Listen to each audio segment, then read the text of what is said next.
intelligent. Celui qui inventa la roue était certainement un fameux feignant qui en avait marre de traîner ses affaires par terre. Celui-là nous a rendu bien des services. Alors, puisque notre roi Aube va entraîner un mécanisme faisant tourner notre meule, pourquoi ne pas pousser l'avantage plus avant et pousser l'axe un peu plus loin pour nous faire tourner cette roue ici?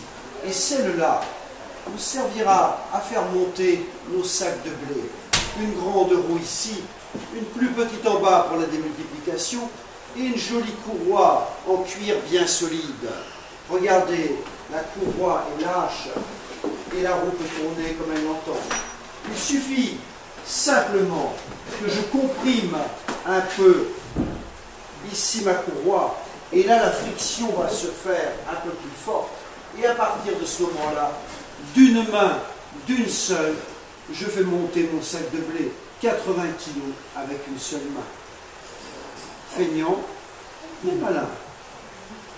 Comment l'affaire va-t-elle se passer, ma chère, ensuite?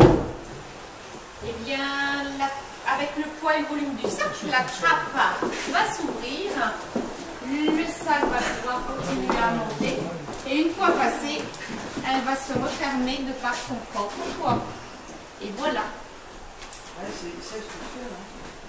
Malin, se servir de la nature. Mais pour cela, il faut être simplement observateur le bonjour. Une fois que notre sac est rendu, notre affaire va pouvoir enfin commencer. Et là, ma chère, comment cela va-t-il se passer? Il n'y a pas de bouillon pour l'amener là. Ah Non, on mais...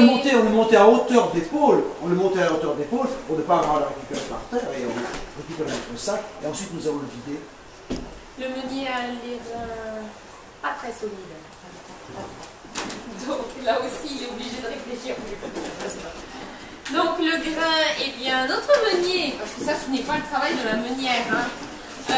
Le meunier va le vider dans la trémie et de là, il va descendre dans cette goulotte légèrement inclinée qui va rencontrer un axe triangulaire qui tourne lui aussi avec le moulin et qui va frapper notre objet régulièrement pour faire descendre le grain régulièrement dans le yard. Donc ça, c'est ce que l'on appelle le tac-tac du moulin. Une fois dans le yard, le grain va être emprisonné entre nos meules.